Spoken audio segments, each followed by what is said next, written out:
Spoiler alert. This video contains spoilers for the Disney Pixar movie Coco. If you do not want to have this movie spoiled for you, please stop the video, go watch the movie, then come back and watch the video. You have been warned. Welcome to 24 Billion Stories. In the last episode, we experienced a small taste of the traditional Mexican holiday Day of the Dead, including a look at the movie Coco. But is a white dude from Ohio who has no Mexican or Latino ancestry the best person to talk about these things? The short answer is no. Intrigued by that? I hope so, because that's what we're talking about today.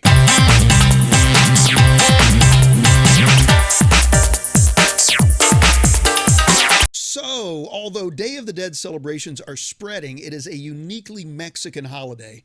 It originated in Mexico from a blending of Aztec and Catholic celebrations. I acknowledged in the last video that I'm not an expert on the Day of the Dead and provided links so you could learn more. Those same links appear below this video. Here's another hard truth. Disney is an eminently, distinctly, and thoroughly United States of American company. U.S. entertainment companies, including Disney, are notorious for cultural appropriation and whitewashing. What do I mean by that? Well, U.S. companies, including entertainment companies, are notorious for taking items, stories, music, art, spirituality, and other things from other cultures and other countries, repackaging them to make them more marketable in the United States, including making some or all of the main characters white, and profit by selling these items, stories, songs, etc. in the U.S. and around the world. This cultural appropriation always diminishes the traditional roots and aspects and often stereotypes and distorts people and experiences from those other cultures. Cultural appropriation and whitewashing are huge problems, and by huge I mean both that they're very common and very, very bad. I thoroughly enjoyed Coco, but because my frame of reference is a middle-aged white dude from Ohio, I had no way of knowing whether Coco was just another example of a U.S. company pillaging another country and culture for profit. But thank God for the internet and the World Wide Web. Because of those things, it's fairly easy to access a diverse field of opinions and perspective. A quick search took me to the website remezcla.com and an article entitled, "This is what Latino film critics are saying about Pixar's Coco." I'm going to give you some highlights in the video, but the article is a great read, so I included a link below. I learned a lot from this article. First, I learned that as of November 22, 2017, only one major U.S. publication had published a review of Coco by a Latino or Latina critic. Second, I learned that some, maybe many, maybe most, Mexicans and Mexican Americans were concerned about how Disney and Pixar would treat their culture and their holiday. Manuel Betancourt, and I'm not sure if I'm pronouncing his name correctly or not. If I am mispronouncing your name, Manuel, I apologize. He wrote about these concerns. And he said, wouldn't the studio that made toys come alive no doubt fail at capturing what it is that makes this Mexican holiday so special? Wouldn't it just dress it up in culturally tone-deaf representations that signal Mexicanness, all the while betraying the fact that it was made by and for Anglos? Betancourt reports that Disney even tried to copyright the name Dia de los Muertos. What? Copyright the Spanish phrase Day of the Dead, the name of the holiday? Oh my. That kind of move certainly justified the fears of cultural appropriation. Thirdly, I learned that according to Remezcla, many, maybe most Mexicans and Mexican Americans loved the movie Coco. Here's what a few Latina and Latino reviewers had to say about it. Betancourt writes, Coco is rooted in the spirit of the celebration of Dia de Muertos, on family and destiny, on one's originality and devotion, shaded with an attention to detail that remains astounding. Tonight is about family. Ofrenda room. Vámonos.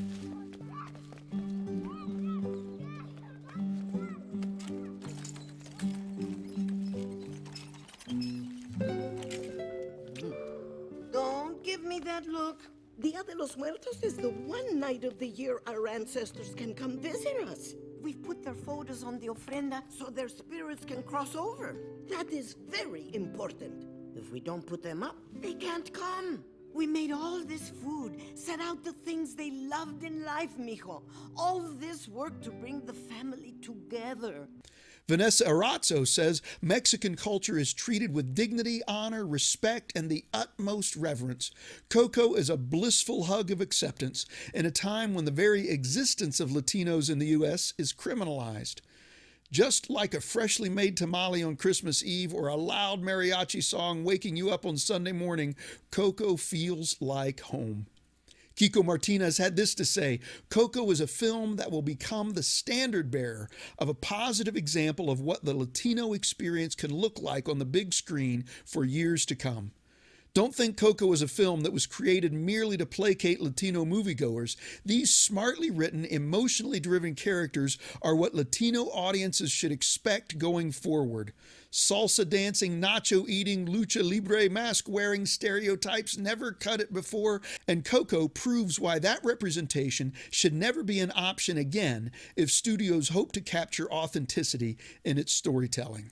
And Claudia Puig, and again, if I'm mispronouncing your name, Claudia, please forgive me, she exclaims, Pixar's ode to Dia de Muertos is exquisitely full of life. Coco is a joyous and surprisingly reverent celebration of all things Mexicano. Nearly everything about it is breathtaking, from its eye-popping visual splendor to its warmly beating heart. The animated film not only honors, it exuberantly celebrates the traditions, music, and spirituality of Mexico. Based on these reviews, it sounds like Disney Pixar did a great job avoiding cultural appropriation and whitewash, and instead crafted a movie that genuinely reflects that beautiful spirit and culture of Mexico and Dia de Muertos. Now, you may be asking, isn't it okay just to enjoy a movie or a TV show or a song? Is it really important that we ask these kinds of questions about cultural appropriation and whitewash? Do we really need to seek the opinions and input of people from the culture that's being represented? The answer is that it is vitally important that we ask these kinds of questions, and it is essential that we listen to people who are part of the cultures being represented in movies, music, television, and the arts. In fact, there may be no more important season to do that sort of work than the Thanksgiving season. The simple truth is that the Thanksgiving holiday and the myths and stories that surround it are steeped in cultural appropriation and whitewash. If we want to understand Thanksgiving and United States culture, we need to push through these things by getting some different and deeper perspectives. That's exactly what we're going to be doing in some upcoming episodes of 24 Billion Stories. Now, I'm going to warn you up front, this kind of work is not easy.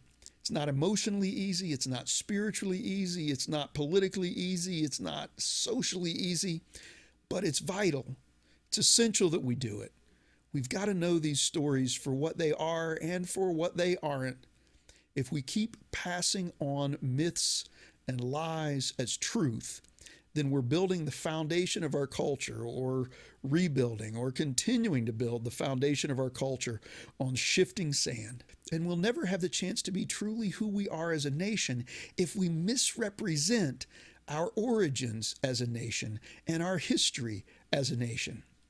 So keep watching 24 Billion Stories. We're going to talk more about this. Thank you for watching this video. If you liked it, take a second to click that like button. If you haven't already, please subscribe. If you want to continue the conversation, if you disagree with anything that I said, please let me know in the comments. And until next time, keep listening to stories and keep telling yours.